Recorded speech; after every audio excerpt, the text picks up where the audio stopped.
سلااو و هیڤین دەمە خۆش تەماشەوانین کورد کونەکشن ژێ دەنگی ئەمریکا لێرە لە واشنگتن هون vê بەرنامê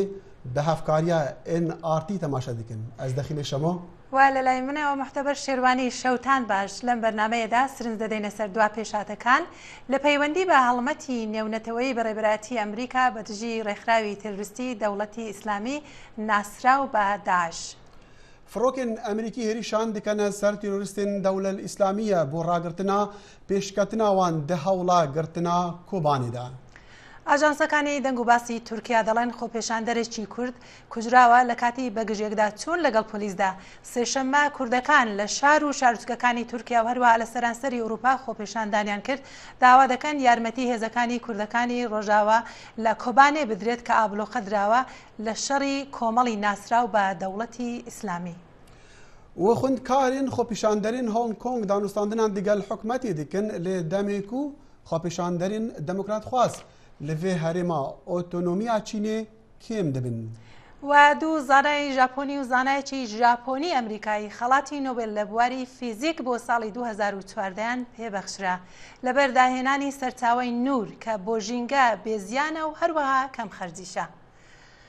سەردێری دەنگ و باسەکان بوون دەچینە کۆبانێ کە لەوێ شەڕکەرانی داعش هەروە دێ و لەو شارە استراتیژیکە نزیک دەبنەوە لە کاتێک سەرکۆماری تورکیا دەڵێت شاری کۆبانێ لە کەوتن نزیکە.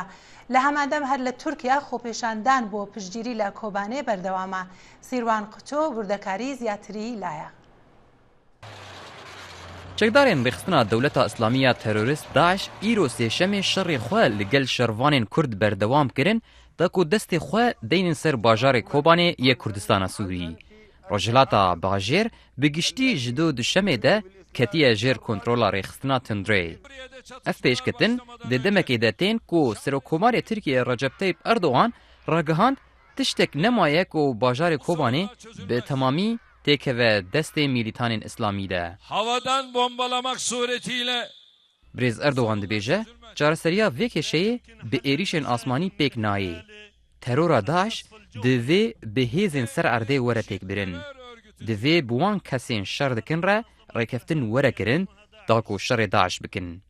Yerde kara harekatında bu görevi ifa edenlerle Lê dema ku şer lê nav Kobanê berdewam dike, êrişên asmanî yên Amerîka û hefalbendên wê bi berdewamî derdora bajêr dikin armanc. Di çend demjimêrên dawî de êrişên asmanî gihiştine Rojhilat û başûrê Kobanê. Çalakvanên Kurd yên li ser erdê dibêjin ku heta niha bandora van êrîşan kêm e ji ber ku heta ew pêk tên Daeş bingehên xwe diguherîne û bêtir nêzîkî bajêr dibe. Hemdem xwepêşandinên berfireh li seranserî Tirkiye ji alî Kurdan ve destpêkirine. Çalakiyên ji bo piştgiriya Kobanê li Amed, Batman, Ankara û Stenbolê pêk hatine. Lê dema van xwepêşandinan pevçûn û şer di navbera xwepêşander û polîsên Tirk de derketine holê. Tê çaverêkirin ku ev xwepêşandin her berdewam bikin. Raporta Sîrwan Qeçov li ser pêşhatên nû niha li Kobanê dibin ku şerra giran di nêvbera hêzên Daeş û çekdarên Kurd de li wî bajêrî tê li ser sunûrê Tirkiya têkirin. Muteber tu zanî ne roja yekiye herçende îro gerêmtirîn şertê nekirin lê ev nêzîkî me heke ev bajêrî Kurdan di jêr êrîşan de êrîş li ser tê nekirin êrîşên Daeş rewşeke gelek xirab e. بەڵێ دەخیل زۆر خراپە وەکو جەنابشت باست کرد هەموو دنیا چاوی لەسەر ئەو شارەیە ئەوە بۆ خۆی شارێکی استراتیژیکە کە هەموو هەوڵ درراوە بە تایبەتی شەڕوانانی کورد نەهێڵن ئەم شارە بکەویتە دەست داعش بەڵام بۆ خۆ دەزانین شتێکی سیمبۆلیکیشە کە داعش نەتوانێت زیاتر خاچی دیکەشی دەست بکەوێت چونکی ئەگەر هاتووە ئەو شارە دەستکەوت ینی زۆر شت دەگۆڕدرن بۆ خۆ دەزانێت هەلبەتە ژێر ڕووی لەشکری و بۆ نمونە داعش یان ئەفێزین پەیەدی ئەvە چەندە بەرسینگی وان دەگرن gelek ciya nehiştina pêş bikevin ev yekiya duî ev bajêr ser sunûre yasî dikar ev bajêr du herîmên Kurdayên Sûriya ji cuda dike Efrînê û Cizîrê yani ev gelek stratîjiya ev ca rastî jî îro bername gelek ji babetên bername naverotî bername li ser vê meselê û taybet jî li ser rûydanên كو لكوباني دبن خلكي وي درافن النظام جمارة بنابران كو جوي باجاري درافن چندن لي جمارة كجلك مازنه خلي جلك نماند باجر البته به پیدنگو باسان دەگوترێت کە هێشتا بە هەزاران کەس لەنێو شارەکەدانە و بە خۆمان دەزانین کە لە چەند ڕۆژانی ڕابردوو بە تایبەتی هەفتەی ڕابردوو دیتمان کە نزیکەی زیاتر لە 100,000 هەر ئاوارە بوون خەڵک لەو ترسانە چوونە سنوورەکانی تورکیان بەزان بەڵام دەخیل بۆ خۆت دەزانی یەکێک لە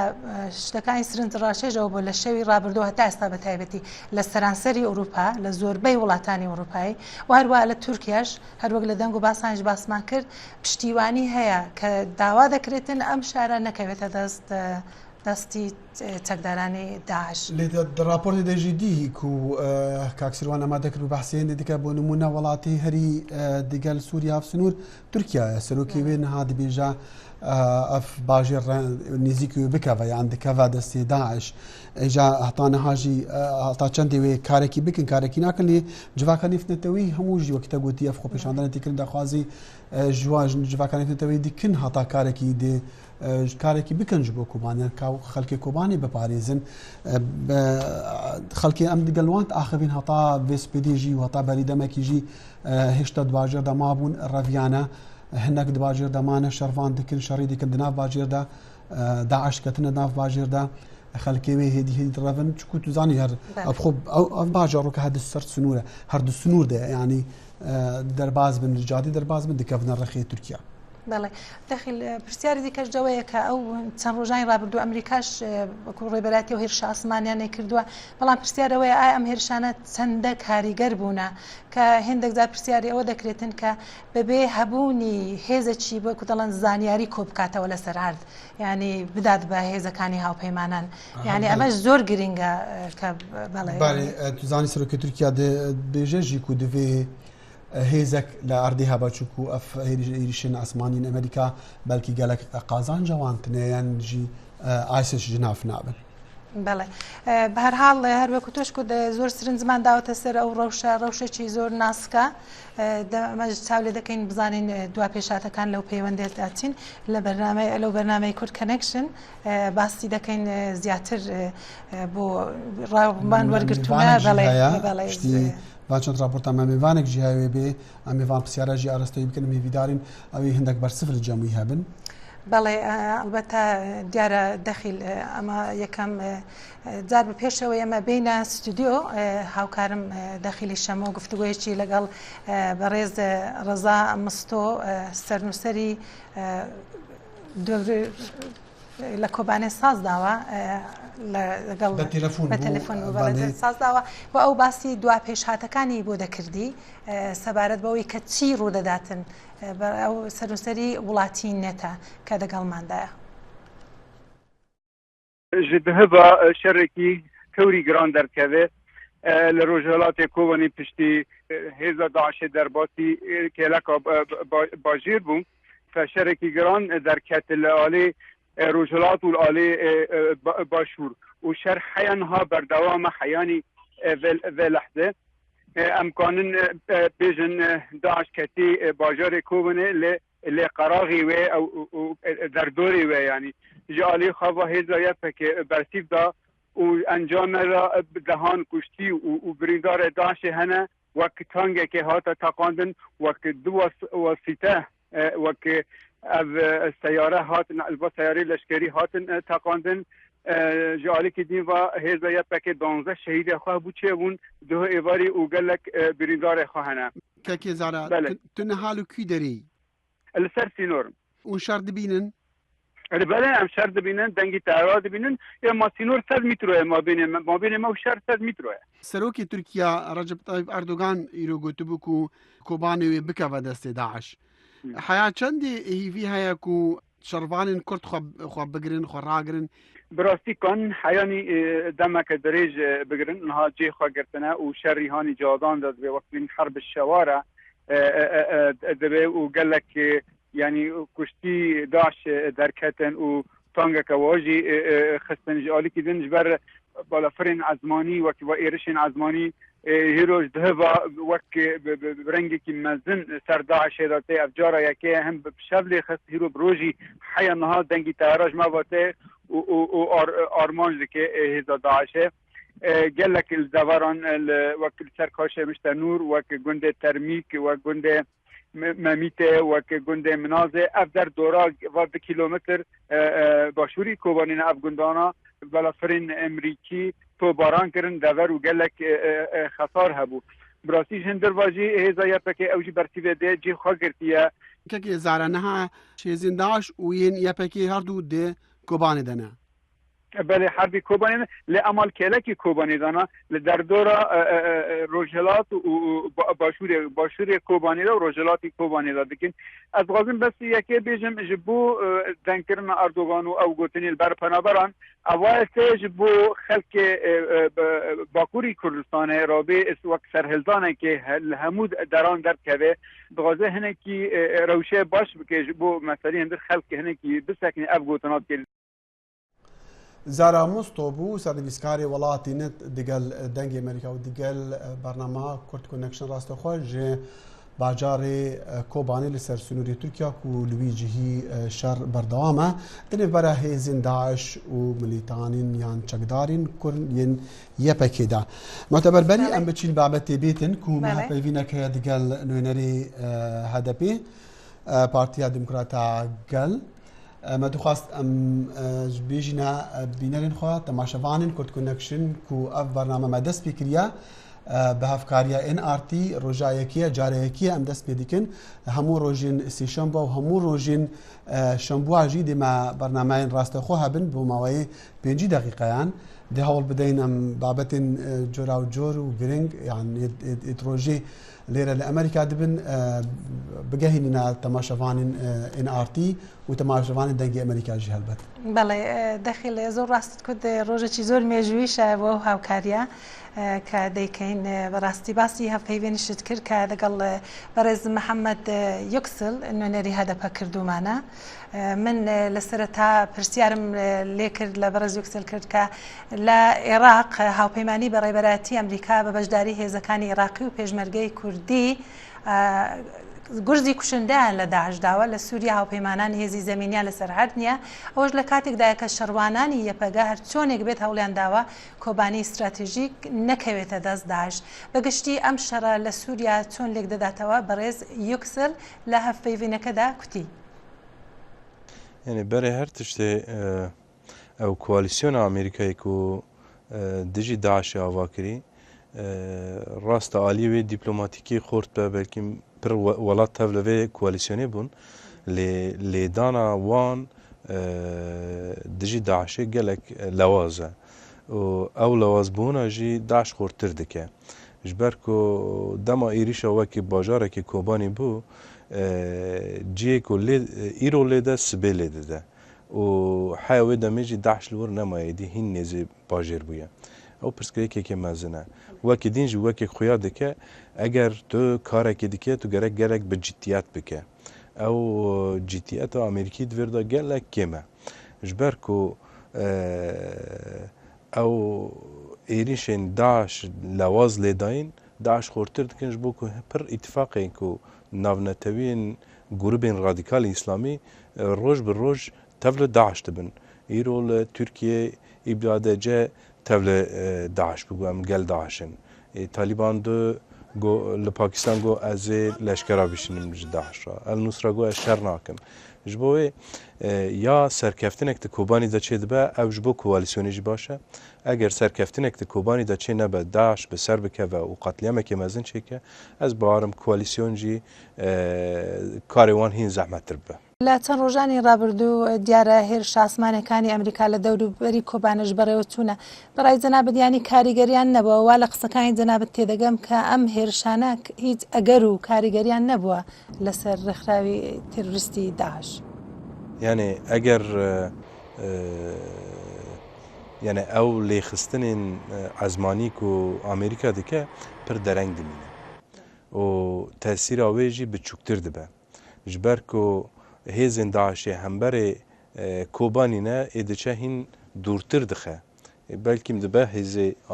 Daişê li wan derna jî hebin lê ê ku niha xeterî dide ser bajêr ê ku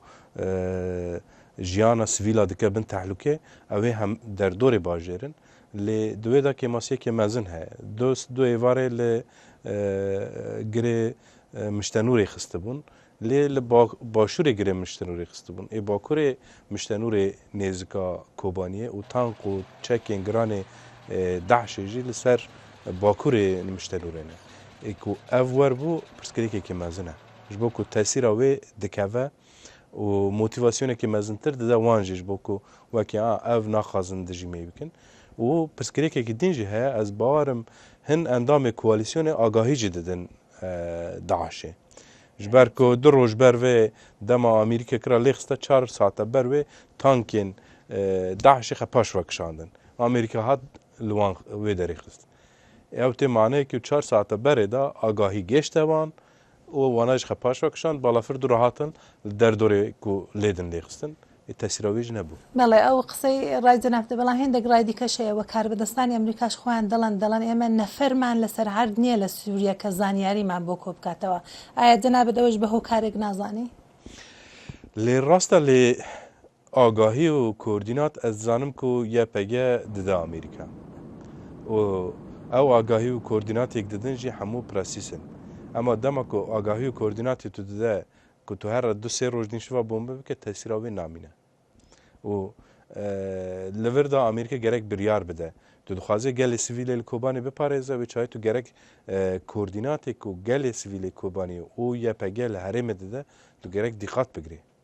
کو اگر تلیدا غلطیه که خرسم و دمه تو دکاره بیجه ها از وان دقت نگیریم لی پر دیاره کو تو دقت 3 روز نشوا دقت تگیری اما چاره وی نینه و لسوریه جی دروای کردا و دروای آشوریا کی جان هیزه که مدرن هکو که با امریکا را بکاره بعد جی اساد بسکنه و گوارتنا سوریه آوا بکه نینن سبه پر درنگش اگر کرد سر نکوین سبه امریکا بکره خبات بکلور تو هیزه نامینین که بکاره بلور دجی داعش و دجی اساد بسکنه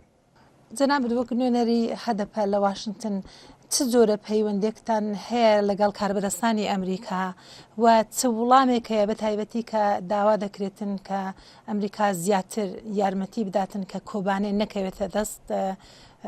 چەکدارانی ڕێکخراوی تروریستی داعش. ڕۆژانە دانون و ستاندنێ me bi wezareta karê derva hene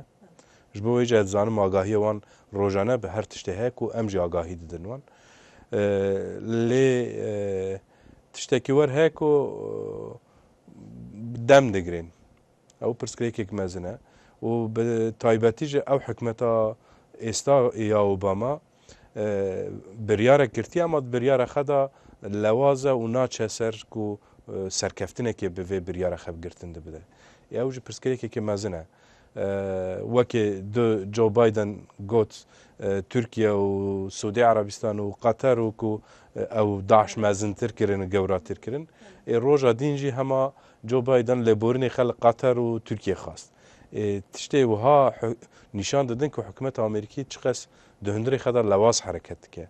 ew jî pirsgirêkekê mezin e یعنی جناب دەفەرمووی کە ئەمریکا دەبێتن بە وەکو دەڵێن بڕیار دەربێتن یعنی بڕە خورتتر بیتونتر بیتن لە هەڵوێز نیشاندانی لەگەڵ هاوپەیمانانشی تایبەتی ئەو پێویستە ji بۆ ku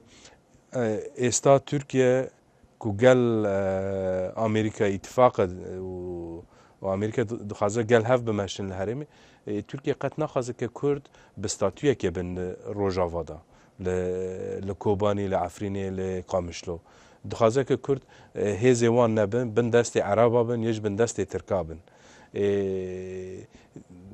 di koalîsyonê de hêzekê wiha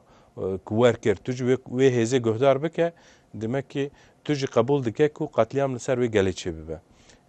tu biryar be tu dikare Tirkiye ji biguherîne wê demê ama malesef ew nebûyîna biryarekê xort û neseknandina xort di paş biryara xwe destûr dide ku Tirkiye ئالیکاریە داعشێش بکە دەستور دەک و کورد وەرن قاتل کرنجی بەڵێ ئەو کاتێک کە دەدەستمان ماوە پێم خۆش بوو باسی زیاتر هەڵوێستی تورکیا بکەی تورکیا سەرگەوەزیر کوتێمە نامانەوێت کۆبانێ بکەوێتە دەست داعش و ڕێگە نادەین بەڵام چاوەڕێژ دەکرێتن کە تورکیا لەو بارەیە شتێک بکات هێشتا هیچی نەکردووە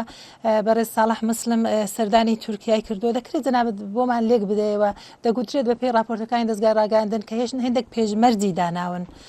جەنابەت لەو بارەیەوە چی دەتوانی پێمان بڵێ نا هەفدیتینە سەرۆکی me Selahattin Demirtaş bi serokê Tirkiye re çêbû serokê Komarê Tirkiye re çêbû da Ahmed Davutoğlu re çêbû ê di wir da Ahmed Davutoğlu gotibû em naxwazin ku Kobanî bikeve û çi destê me were em ê bikin lê pirsgirêkek di wir de heye helbêsta hikûmeta Türk helbêsta dewleta Türk ew e ku berê her tiştê dibêje ez li gel Dehşî baş bim lê bira Kurd jî bêstatû bin lê bila deyindarê me bin bi vê mer nikare bimeşe tu pêwîst e ku aliyekê ya tu bigirê yan jî tu qet xetevlê nake niha rast e birîndarê YPG têne Bakur tedawî dibin Tirkiyeyê lê Dehşî tên ew pirsgirêkek e du alî dixwaze dem wenda kirin dibide û dixwaze ku Kurd hîn lewastir bibin û wer jî dikare ferz bike siyaseta xel ser Kurda ew jî tiştekî neaxlaqiye û ne rast e سەرۆکی تورکیا کوتوێتی کە تورکیا بە هەمان شێوەکە چاو لە داعش دەکا بە هەمان شێوەش دەڕوانی تەپەکەکە ئەمە چەندە کاریگەری بەسەر پرۆسەی ئاشتی دەبێتن pirsgirêk ne pirsgirêkê PKK û hemberê hikûmeta Tirkayê pirsgirêka Tirka Kurdin li wir naxwaze Kurdê Rojava bibin beşekê Sûriyekê federal wekê ku Kurdên başûr bûyîn û ji bo wê jî dibêje eger Dehş wan têk bibe ji bo Tirkiye baştir e ji bo ku wê demê statûyê Kurda nabe ofîşelî Kurdê tenê bibin gelekê kêm netewekê ku di Sûriyê de jiyan dikin lêbeyê ku bikarbin beşdarê îdareya Sûriye bibin ew niyeta hikûmeta Tirkiye ku hember Kurda ew pirsgirêkekê mezin e û Kobanî jî ji bo wê berxe dide dibêje ez wekê Kurd ez dixwazim bi xwe biryara xwe bidim çawa ez ê li ser erdê xwe jiyan bikim ku ew bû çawa dikare bêje mesela PKK ya ji YPG nîne mesela Kurdbûyî ne di wir da û ez barim hemû hêzê Kurda jî di wê fikrê dana vê demê û ew hêvî dikim ku Kurd wekê netewekê bi hev rabikarin dijî wê bisekinin û serdewarin ji bo ku îro Kobanî rast e lê Kobanî bikeve Efrîntê Qamişlotê Duwêra Sincarê were Şengalê were Kerkûkê were ê herê dawiyê were Erbîlê ew jî dibe dawiya Kurda بەڵێ هەرچەند کە کاتمان نەما بەڵام پێم خۆشەوە پرسیارە لێ بکەم بەر لەوەی کۆتایی بە گفتوگۆکەمان بینین زۆر چاودێران بە تایبەتی کوردەکان کوردی خەڵکی سەرشەقام چاوەڕێنەکە حکوومەتی هەرێمی کوردستان بتوانێتن یارمەتی خەڵکی کۆبانێ بداتن بەڵام دەگوترێتن بە چ شێوەیەک و بە چ ڕێگایەک جەنابەت چ دەڵێ ینی بە چ شێوەیەک کوردەکانی عێراق سەرکردایەتی کورد سەرۆکاتی هەرێم دەتوانن یارمەتی کۆبانێ بدەن یعنی ئەو شەڕە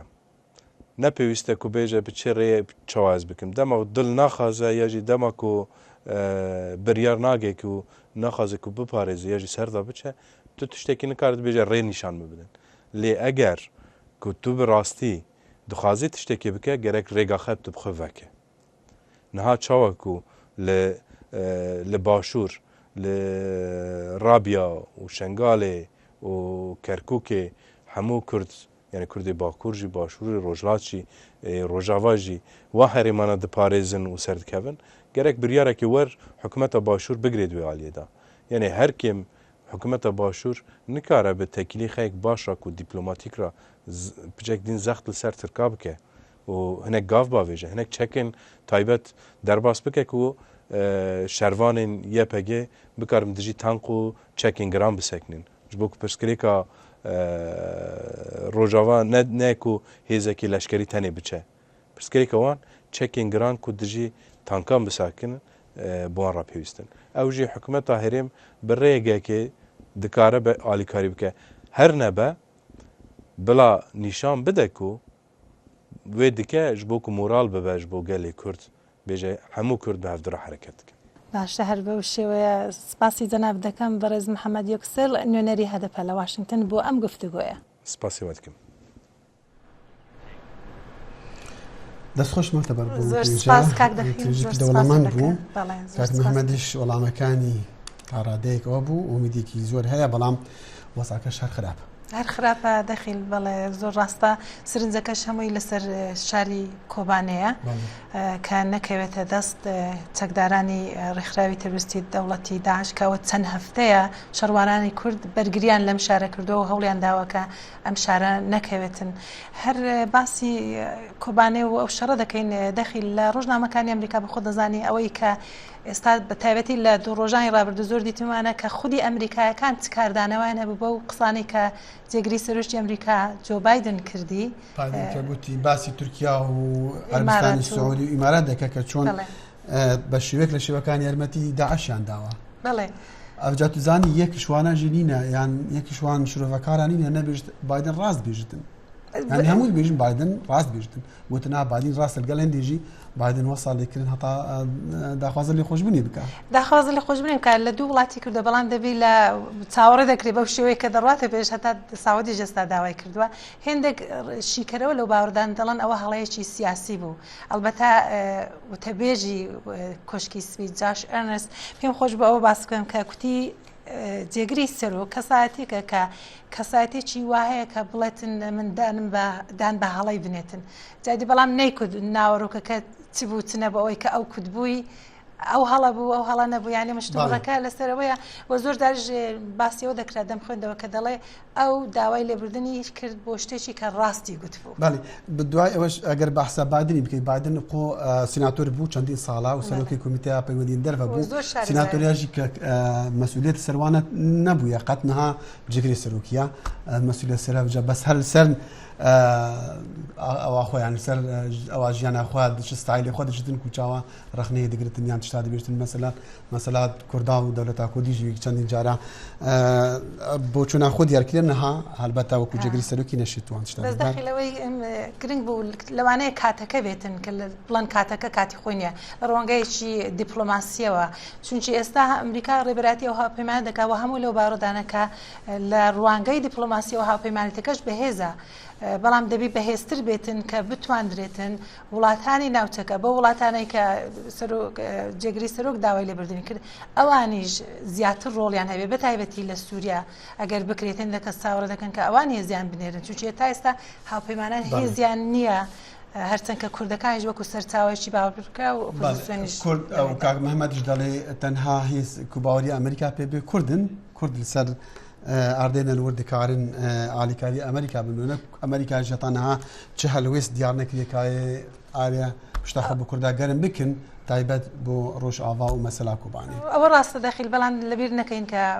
ئەمریکا وەکو دەڵەن چاوەڕوانی ئەوەیە کە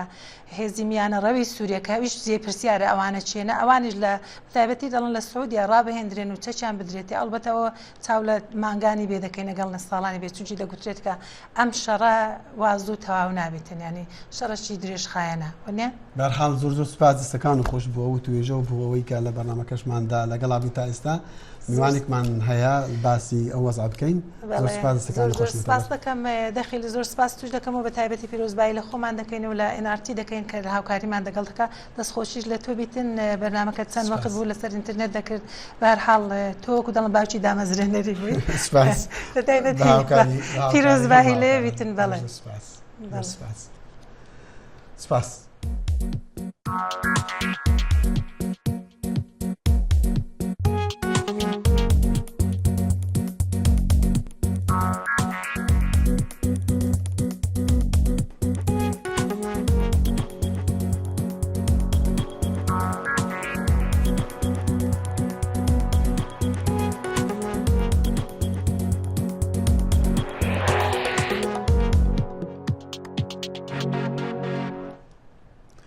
جارێکە دی بەخێر هاتن کورد کۆنەکشن و دیسان سەرپەیام فڕۆکین ئەمریکی هێریشان دیکەنە سەر تیرۆریستین دەولە ئیسلامیە ji بۆ ڕاگرتنا پێشکەتنا وان دە هەوڵا گرتنا کوبانیدا. کورد لێ چەندین باژەڕین جیهانê خۆپیشاندانان dikin lê dijî hêrîşên Daeş lê Tirkiye kesek hat kuştin dê şerê digel polîsan da û li Ewropa jî xۆpêşanderan hewl da bikevne nav Parlemanê Ewropî. Xwendekarên xۆpêşanderên Hong Kong danûstandina digel hikûmetê dikin lê demê ku xۆpêşanderên demokratxwaz li vê herêma otonomiya Çînê kêm dibin. û zanayekî Emerîkî û duên Nerwîjî xelatê Nobel yê tenduristî û dermana ji bo karê wan yê vedîtina sîstemê veguhastina navmejî wergirtin. Slavên dubarekerî temaşevanên Kurd nekuşin û NRTF du mehên Kurd li seranserî cîhanê xwe dikin lê dijî hêrîşin komela Dewletil İslamiyan Dewlet İslamiye Daeş li ser herêmên Kurdan. îro jî jimareka wan Kurdan xwepêşandanan dikin û ji hikûmeta Emerîkî dixwazin ku alîkariya zêdetir bikin ji bo rawistandina pêşketinên Daeş yan serketinên Daeş li herêmên Kurdan. Berî çend rojan jî li Koçkaspî dîsan Kurdan xwepêşandan kiribûn. Her niha li vê demijmêrê kom daxivîn dîsan jimareka wan lê ber seraspîne. Lê li berî çend rojên borî di xwepêşandanên çend rojên borî Sîrwan Qeço amade bû û ev raport amade kiriye. Ji bo ku Kobanê bi tina xwe nemîne, Kurdên devera Washington careke din derketin pêş Koçkaspî da ku piştgiriya xwe ji bo bajarê ku li jêr êrîşên terorîstên Dewleta Îslamî Daeş nîşan bidin. Bi beşdariya Kurdên her çar parçeyên Kurdistanê, xwepêşandinê bang li rêveberiya Obama kir ku alîkarî bi Kurdên Sûriye re were kirin da ku bajarê Kobanê ji êrîşên Daeş were dûrxistin. Li vê dema ku êrîşên asmanî yên hêzên hevpeymaniyê li dijî Daeş li nav Sûriye berdewam dikin, karbidestên Kurdên Sûrî dibêjin ku ev êrîş heta niha bêbandor bûne ji bo parastina sivîlan li bajarê Kobanê. Xwepêşanderên li vir didin zanîn eger Amerîka û civaka navneteweyî niha tiştekî neke, dibe ku di rojên pêş de komkujiyeke mezin li Kobanê rûda bibe. Ez hatime ber hikûmeta Emerîkiya pêk ez bêjim min û pira aliya Kurdistanê bikin û aliya Kurdê me Sûriye û Iraqê û Îranê û bikin sebî dij vê ISIS dij vê terorist sebî me himayet bikin. Rûniştvanên Kobanê ku li Tirkiye bûne penaber û hinek ji wan hîn li ser sînor asê mane, pêdivî bi alîkariya rêxistinên navneteweyî hene. Em dixwazin bêjin Obama û êgo organize kirine yanî bavdûre bêjin ev miletek li ber qirêye qirawê hatiye tiştê xwe bêjim yanî li çolana hîna ser sînoran ser xetana tevl û pezê xwe heywanê xwe her tiştî niha ser sînorin. Alîkarîke acele ji war lazim e û ew derbê got Amerîka li derdora Daeş dixê ne nêzîkî Kobanê heta niha berkî şevê dîz bawer dikim li cîna xisiye lê gereke bêhtir derbana li waxî ji bo xatirê ew silahê giran yanî wek hevîke qewetê nîne di mentîqê de. Revenda Kurd li Washington dibêje ew ê bi hemû hêz û karîna xwe alîkariyê bike da ku bala raya giştiya Amerîkî û civaka navneteweyî bîne ser krîza Kobanê û ya Kurdên Sûrî. Sîrwan Qeço, Dengê Amerîka.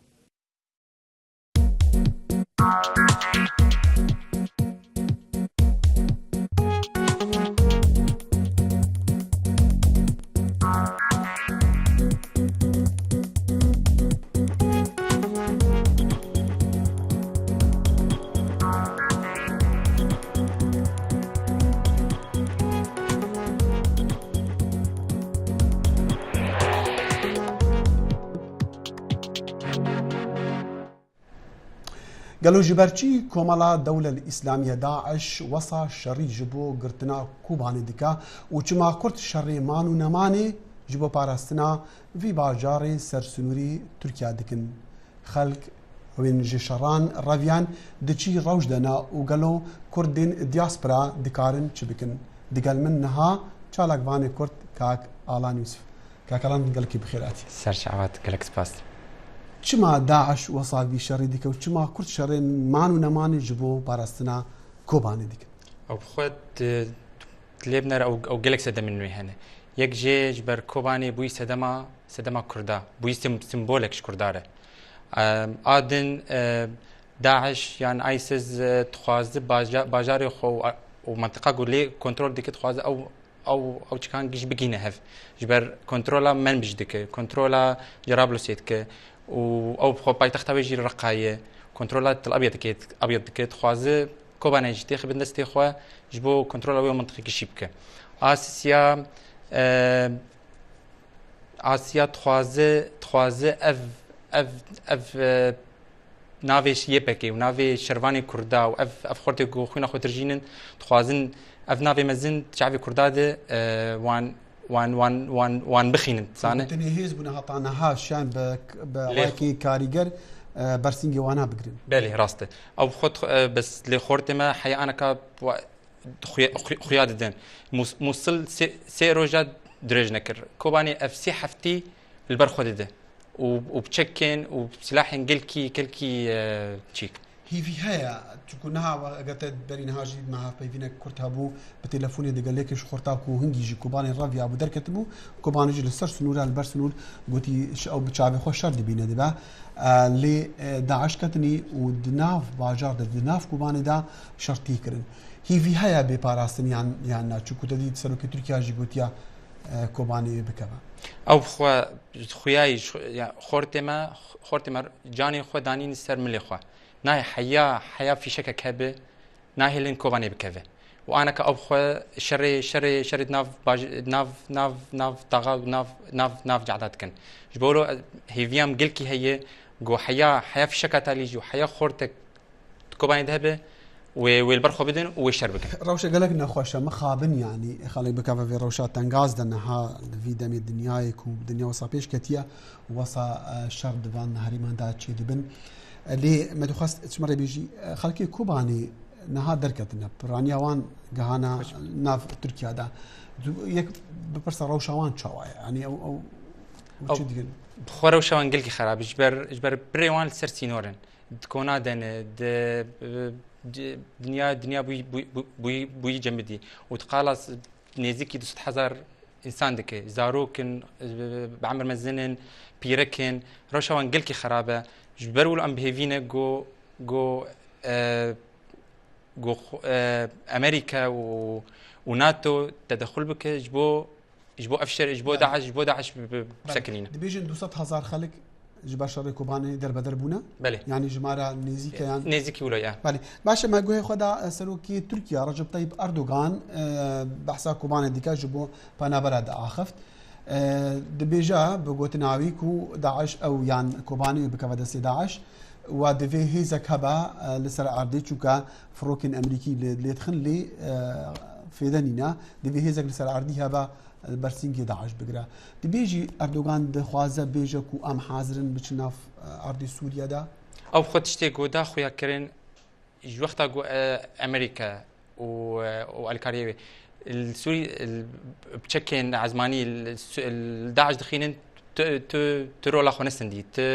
tu mef'ulê xwe nesindî ji ber wilo Tirkî dixwaze mesajekê bigihîne Amerîka û bigihîne NATO انه دور بدن ما از درباز بم از دربازم او خو ترک ویلیس که هندلیزن و دوین درباز بن دخوازن درباز او تخوازن درباز بن بس نخوازن درباز بن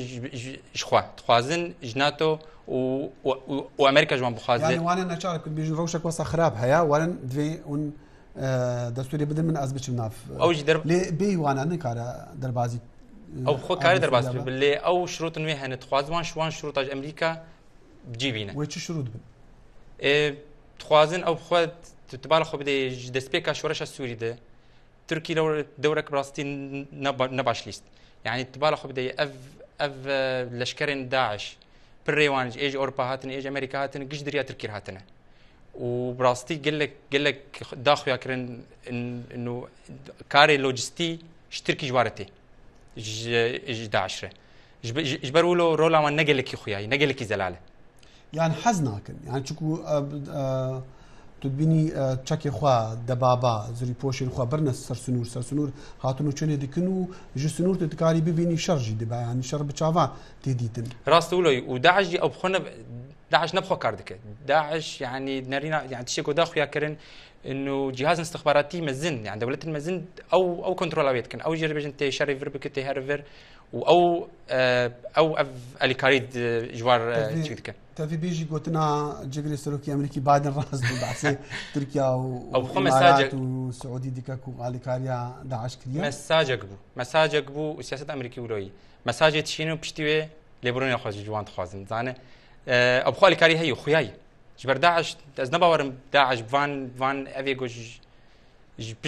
بش هسباهاتن بش حدواهاتن جو كاربن افشريان بك نخير ياو يعني او نها شركي ديكن شركي مودرن ديكن تشكي مودرن دستوان دايا وتشكي بكارتي ان انشار زانا ياريه ديكن ياريه دزانن او جا يعني نجبو بزان بنكو داعش براس نافيوي وصا ما بشكل كي ناشرين ديتيان شكليوان ريوان دريجن لي او شركي ديكن تركيا وبكاربا في روش رزقار بك يعني في روش هريمي جوفي نخوشيه رزقار بك خو تركي بخواز كارن جبر هز الاشكري وقوته جلكي خورته تركي لي بوغو مشترقوت خوياي شروطي خب جي حياه انا ك مفاوضات بناتو بامريكا حياه شروطي بجيبينا باشه ام هرن مسئله دی کاک آلان او جی رولی رواندا کردیه دی مسئله دا تبهیز بری چنده که من راپورتک هبو لسر خو پیشاندان دنگو باز بحثی خو پیشاندان کردا دکن لهر جهی بتایبت لترکیه کو ترکیه یک هاتیه کشتن لاوروپا تینکرن خو پیشاندار خواستیا بکفن پارلمان اوروپی لیر لواشتن نها هم داخفن لبر کوچکاس بی دیسا خو پیشاندان دیکن اف بسه براستي جرك خوبيشندان عند نريم تخرج خوبيشندان برنكي سيفيل بن يعني تشي يقول اوروبا تشي بالامريكا تشي به دفي ام دنگي خوبك هنا ميديا دنياي وبراستي تشي جلكي باش هي جو ميديا في دنياي قش نافي كوباني بيجي بله اف تشي جلكي باش جو ما هشت ميديا امريكي واوروبي وسروك اردوغان سروك تركيا نافي كوباني بيجي جبر الرجيم السوري نافي باجار وجندين كردا قشا قهرت جبرولو افايات تشتكي جلكي باش وامسر خبيل اتزان ان هذا الراجع هاندني دا كوبانيا عين العرب نافي كري عين العرب باش تلج يا شنغالي هارد طان هاجي ميديا جاني بيجي السنجار وسنجار معنا باش داخوازن باخو بيشاندران تشتن هارد هندي دا كود بيجن امريكا ام دخوازن هي اون الي كاريه بكن يعني تش داخوازن وان تشبن وچی جوا كانت توي بخوازن كرد بخوازن حتى روشا كوباني وصلنا مينا او خود دفي افكشنا تشيد به و اف تشيغول كوباني تشيد به جبر الكوباني جوار قضيه ويهرن ويهرن باجارندن جبولو ورأي ملت جلكي هي الامريكا بالاوروبا به جبر سياسي امريكا واوروبا نجبر خوف كاردكن النرينا ملت ياخذ نرن جملت قضياك بتشيك ربه باشا كارينا كردان كاريه ملات عم بخاب حسين بكوباني بحسين ابو خو كارن جبر ناطنها كارن تقول إيرو روج خرابتين روجا كوبانيا إيرو نهام داخل تبالغ خو بد ميديا ام بين سر ميديا امريكي قناتك وك سي ان ان قال لك قال كوبانيتك ووينا وفيديو وبخلك كرد اكتيفيست تشتغل براستي قالك باش لي ام تخوازن زياده تربن ام تخوازن وقو جرك الفر الامريكا باش سرچاوان امريكا دي بيجا او هيزين بياده ناشينه تشجع لشكري خو سربازي خو ناشينه بباوريات تشي هيز هيا بكاربا لسرب عردي برسنج داعش بقرا جبلي كونها كرد تنغافي دنا كونها شر جيوان تكرن او خو شرباني مهنه لي سلاح كميوانه يعني تبيجي تشك هبج كردان راي كاربن هو تشك هبن خورتو كچكما بيش خلكي كرن جو اوانا خوينا خوددن جبو خاكا خو لي بس تشك وكاري لوجستي جوار او دي بيجن او تشك بدن لشكري ازادي سوريا كرد بشك بنج لشكري يعني لشكري ازادي سوريا اگر راهنان دلو امريكا يعني اوروبا تشك داوان او بشكي بدن كردان براستي تشكي ازادي سوريا نقل اجبر بريوان كتابا اسلاميين تشيكن كرد نوكوانن تناسكر يعني وقو امريكا السلاح ده بيشمرقه جرك بده خورتين روجافاجي جبو الورخو بدن باش ام بين مثلا رولي ولات عرب چیج ولات عربي دكارا كاريگر با مثلا نهشتنا بيتن دو تيجي ده لهريمي او خو جرك رولا السعوديه قال كي هبه جبر اف تشي كان اف يعني اف تشي كان قش السعوديه وامارات جرك رولا وان قال كي خرد به واردن جيب بتايبت ويتش بكن سعوديه تشبكا تشكو دبيجن سعودي اليكاريا وانتك اليكاريا شو وان قد بكا نعم يعني بلي لا كاري وقو دا خيار كر انه السعوديه انا كامدي جو هيزن ارتش آزاد وان بدربينه وجبو وان تشي بك كارن اليكاريا كردا جيب كن دفي هويده باشا ولات اندي انهاري مجبري السعودي مشترك اردن امارات كار اليكاري بكو تركي بخوا او بخوا عراق مش خود بلا ويدي عراق مش خوا اري راس بلا كما ايران تشكو ايران اگر تشمر بيجي ازي بجمت ايران او ولاتها يعني او سيستمي دولتي ياكو هري خطرها مازن لسروي او داعش اف دولتها اسلامي سربكها كما ايران نكافت في شريدا جبو چا بلاواز کرنا داعش راستی جروجا گو داعش درکتی من دیتی شر ایرانی کری یا گوتی ام شر ایرانی بکن جبر ولو يعني بس ايديولوجياوي دجي ايراني يعني اگر نها شر نكال لسرسونوري وين بيان دقل ولاتي ودا نبا ايديولوجيا داعش دجي ايراني دجي شيعاتيه دجي هبونا شيعه قاعده جي دجي ايراني بو وسنه بون قاعده من دي قاعده ايش واج ايراني اني يا شر ايراني كرن باش يعني تبيجي اگر صباحي داعش نزيكي سنورين ايراني بو كتيا جي نزيكي قالك جابوا لي قفاياوي نب راستو خوي بو لسر ايراني ايران لوان نخا از نباور ايران لوان نخين جبر ايران فيده جوان دك ايران بله ايران فايده جوان دك بتش ايران جبر ايران حليف السوري ايران تخواز بده خويا كرنج دنيا قشيره انه هاجرون راجن الرجيم السوري واي بديل افن وداعش من او تخوازن ملت السوري وفي دنيا قشي بدن برد الترناتيفا انه يا بشار يا داعش تناسكر باشا افهموا شر وافهموا تندو تيجانا هذا سوريا بعد داعش دجي كردا كوماري دي جانا البشر دي كانوا عندك دفيت تبيني كو اسد قازانج كريا قازان جا اسديا براستي اسد الرجيم اسد ما معود عندي جو وقو بارتيا اف حركتانا في دجوان دكه حياه قدوره رولا وان خلاص دبه بشتيوان وان لغوتك جبرولو انا كداعش في هاويده استخدام دك تخوازه تشكسي اليكاري بري بير دكرن تناسكر وان تشيك باشا ام بين اوروبي جي كما وصل صستو خافن مثلا سوري دا براستي رولا وان قلكي خراب جبر جرك رولا اوربياج امريكا بيتربه جبر داعش كار بيجي اوروبا بسهالتي بيتر جو بيجي امريكا لنظام وقال خر كنوان خورتنوان هنا نزديكي 3000 4000 خورتن اوربي هنا جو داعش كار دكن براستي رولا وان نغور تشكي رولا اوروبيان باشا اگر هاتو ام هيفيد كن نبا كوباني هاد قرتن وش تشيبا براستي ام دخوازن كوباني نكفي ليك كد و جبر انا تركي جود اد بيجي مسروق اردوغان